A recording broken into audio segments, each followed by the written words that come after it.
It is Monday morning, and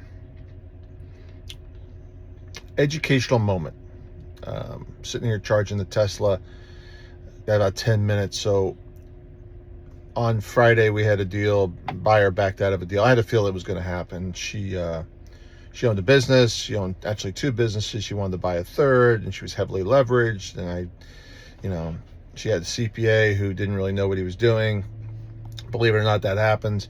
And I was real cautious about the lender.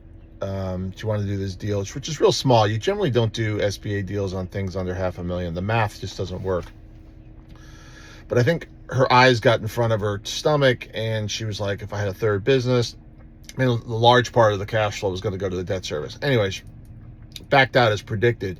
But I had a stack of buyers looking at this business, and it's service sector, annuity revenue, low overhead, really good margins. So I spent Friday afternoon emailing everybody who had looked at it, and bunch of phone calls, Saturday, Sunday, a couple offers, and recurring theme was occurring. Even though the listing, so every buyer upon contact had gotten an ebook, every buyer upon contact had received information about the business in the form of a SIM. These folks had all signed non-disclosures, but none of them had read it. They hadn't even read the listing to a large degree, or they didn't understand the listing, which I don't know how they did, because in the blurb it stated cash flow is a function of a working owner salary. So I thought I'd talk about that. Good news is we got lots of people that want to own businesses for lots of different reasons. It's all the rage now. You got Cody Sanchez out there telling people they can buy things for nothing. You've got everybody on social media selling courses. And what they're saying is, hey, you can buy these non-sexy businesses, which this was, and make good money on it. But they're looking at it on an EBITDA basis, i.e., they're not going to be running the business. They've been watching Shark Tank too much. And what happens at the Main Street level, and that's generally under $1 million, that the cash flow that's presented by brokers, at least it should be, is always for a working owner. So if an owner is absentee, as was in this case, we would adjust back the manager who runs the business as the wage. A bunch of these folks were like, well, that's not enough money for me because I need it as an EBITDA valuation. Now, when you do EBITDA, the multiples are higher, by the way. They tend to be around a 4 multiple. Or a high 3 multiple, as opposed to a 2.5 multiple that we see at Main Street when it's owner benefit.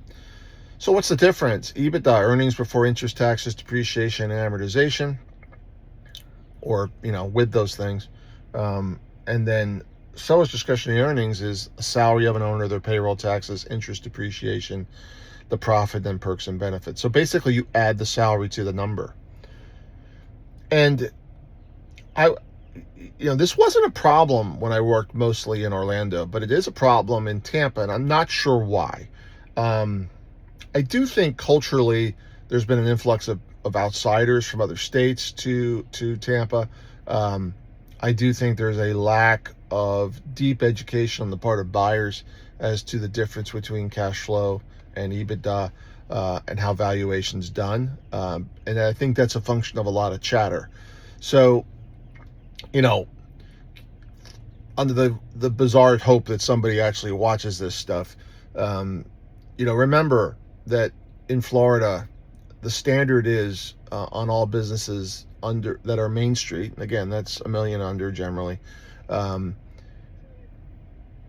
owner's salary is always going to be adjusted. So if an owner is not working in the business full time, the highest paid wage or the manager's wage is adjusted back. And that is detailed, as in this case, in the SIM. Literally, there were line items. Literally, there was the adjustment and the rationale. So read the documents that you're given.